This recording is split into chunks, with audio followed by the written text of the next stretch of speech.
বরিশালের সবচেয়ে বড় শিক্ষা প্রতিষ্ঠান সরকারি ব্রজভবন কলেজ। এই কলেজের ছাত্ররাই দেশের অনেক বড় জাতীয় নেতা হয়েছেন অনেকেই, অথচ বিএম কলেজে 2 যুগেরও বেশি সময় ধরে বাকসু নির্বাচন নেই জানিয়ে এবার রাজপথে নেমেছেন শিক্ষার্থীরা। গত 1 মাস ধরে শান্তিপূর্ণভাবে নানা কর্মসূচি চালাচ্ছেন আন্দোলনকারীরা। আমরা একটা সুষ্ঠু নিরপেক্ষ বাকসু নির্বাচন চাই, তবে আমরা বাকসু নির্বাচনের নামে কোনো প্রহসন আমরা চাই না। শিক্ষার্থীদের দাবি আদায়ের জন্য বাকসু তথা ছাত্র সংসদ হচ্ছে একটা শক্তিশালী প্ল্যাটফর্ম। বাকসুর গঠনতন্ত্র অবিলম্বে প্রকাশ করা হোক এবং সকল শিক্ষার্থীর জন্য উন্মুক্ত করা হোক।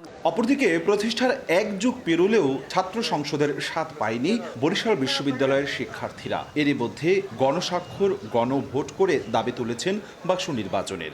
একটি পাবলিক বিশ্ববিদ্যালয় পরিচালনার জন্য নেতৃত্ব প্রয়োজন, আর নেতৃত্ব গড়ে উঠতে ছাত্র সংসদ প্রয়োজন। 5ই আগস্ট পরবর্তী বাংলাদেশের সকল ক্যাম্পাসে ইতিবাচক রাজনীতি বিনির্মাণের লক্ষ্যে ছাত্র সংসদ সকল ক্যাম্পাসে হওয়া দরকার। আমরা বিশ্বাস করি একটা বিভাগীয় ইউনিভার্সিটি হিসেবে এখানে খুব দ্রুত সময়ের মধ্যে ছাত্র সংসদ নির্বাচন হওয়া উচিত।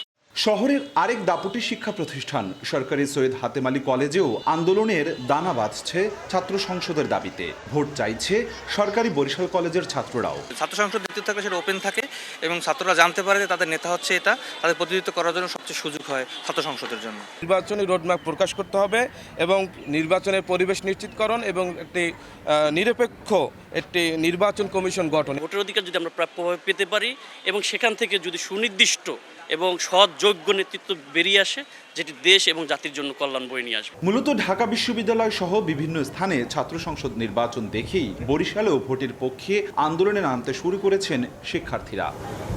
কোনো শিক্ষা প্রতিষ্ঠানে 1 যুগ, কোনোটির বা 2 যুগেরও বেশি সময় ধরে ছাত্র সংসদ নির্বাচন নেই বরিশালের কোনো সরকারি কলেজেই।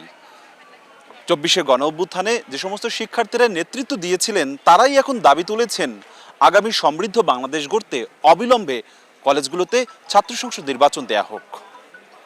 অপূর্ব অপু, সময় সংবাদ, বরিশাল।